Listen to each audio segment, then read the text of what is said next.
اور باقاعدہ ترغیب دلائی جاتی ہے، باقاعدہ انہیں سپورٹ کیا جاتا ہے، انہیں دنیا میں ہیرو بنا کر پیش کیا جاتا ہے۔ اب آسیہ ملعونہ جھاڑو دینے والی بھنگن، لیکن آپ دیکھیں اس نے گستاخی کی تو یہاں سے یورپ چلی گئی، آج وہ کروڑوں میں کھیل رہی ہے۔ تو یہ چیزیں جو ہیں لوگوں کو گستاخی پر ابھار رہی ہیں، خاص طور پر پاکستان میں۔ اور پھر ہماری حکومت پر اور ہماری کورٹس پر جو دباؤ ہے، اس دباؤ میں ان کی ہمت ہی نہیں ہے، اتنی طاقت ہی نہیں ہے کہ کسی گستاخ کو سزائے موت دے سکیں۔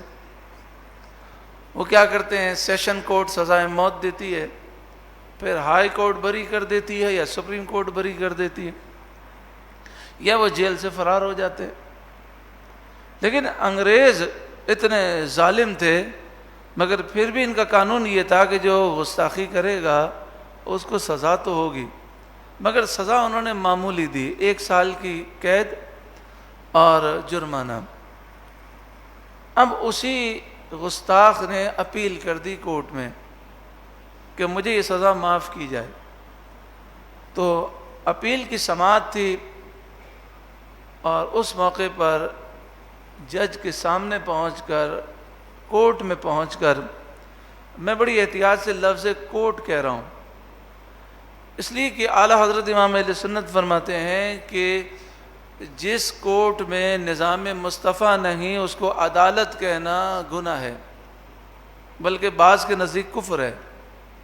اس لیے کہ عدالت کہتے ہیں وہ جگہ جہاں قرآن و حدیث کے مطابق انصاف کیا جائے۔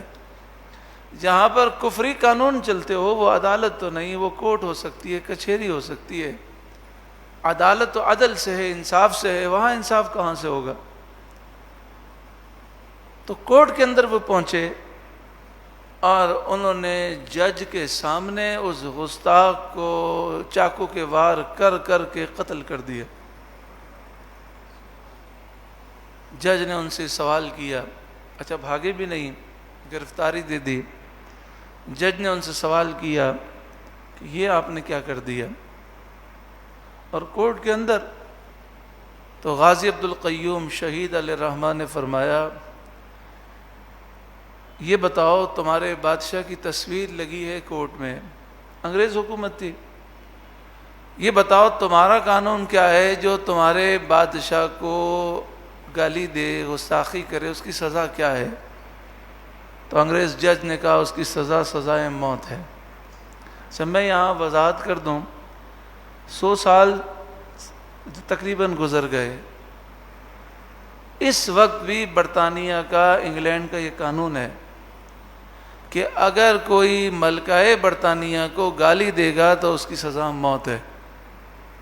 انگلینڈ کے اندر 2 صورتوں میں سزا موت دی جاتی ہے، ایک ہے اگر وہ ملک سے غداری کرے تو سزائے موت ہے، دوسری یہ کہ ملکہ برطانیہ کو گالی دے تو سزائے موت۔ اس کے علاوہ وہاں پر اگر کوئی قتل بھی کر دے تو سزائے موت نہیں ہے۔ تو آج یہ یورپ یہ شور مچاتا ہے کہ اظہار رائے کی آزادی ہونی چاہیے، تو اس سے یہ جا کر کوئی پوچھے کہ انگلینڈ کے اندر اگر پبلک مقام پر لوگوں کے سامنے کوئی ملکہ برطانیہ کو گالی دے دے تو اس کو سزائے موت کیوں دی جاتی ہے؟ کیا اظہار رائے کی آزادی کا قانون وہاں پر فٹ نہیں کرتے؟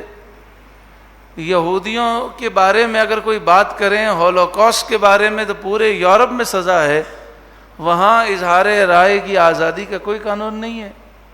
لیکن اس جھوٹے دعوے سے وہ رسول اللہ صلی اللہ علیہ وسلم کی گستاخیاں کرنا چاہتے ہیں۔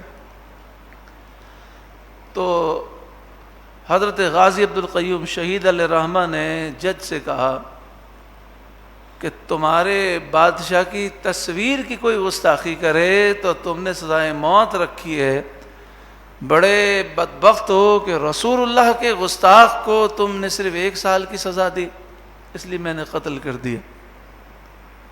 غازی عبد القیوم شہید علیہ الرحمٰ کو گرفتار کیا گیا اور آپ کو شہید کیا گیا عین صبح صادق کے وقت، 13 ذی الحجہ، بقرعید کے چوتھے دن، عین صبح صادق کے وقت، 1935 کی بات ہے۔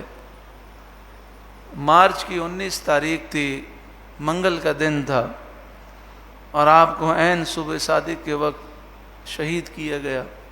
مسلمانوں میں شدید غم و غصہ تھا، اور جب جنازہ جو ہے لایا گیا حضرت میوہ شاہ علیہ رحمہ کے قدموں میں کہ تدفین کی جائے، تو وہاں انگریز فوج نے فائرنگ کر دی، تو صرف غازی صاحب کی تدفین نہیں ہوئی، کئی مسلمان اس فائرنگ سے شہید ہوئے جن کے مزارات جو ہے میوہ شاہ قبرستان میں ہیں۔ تو انشاءاللہ تعالی آج مغرب کے بعد میوہ شاہ قبرستان میں غازی صاحب کے قدموں میں ہم حاضر ہوں گے۔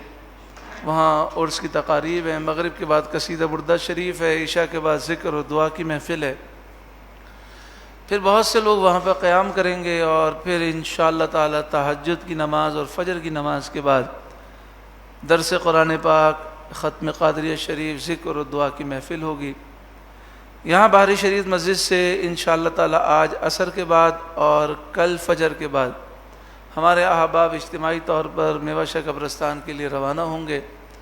ہم کتنے خوش نصیب ہیں اہل کراچی کہ اللہ تبارک و تعالی نے کتنا کرم فرمایا کہ غازی عبدالقیوم شہید علیہ رحمہ کا مزار ہمارے شہر میں ہے، تو ہمیں خود بھی بیدار ہونا ہے اور دوسروں کو بھی سمجھانا ہے کہ ان کے عرس کے موقع پر ہم ضرور حاضر ہوں۔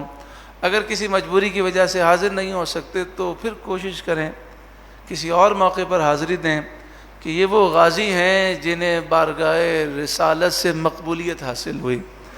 اللہ تعالیٰ غازی عبدالقیوم شہید علیہ رحمہ کے صدقے میں مسلمانوں کو غیرت ایمانی نصیب فرمائے اور دشمنان اسلام کی سازشوں کو ناکام فرمائے۔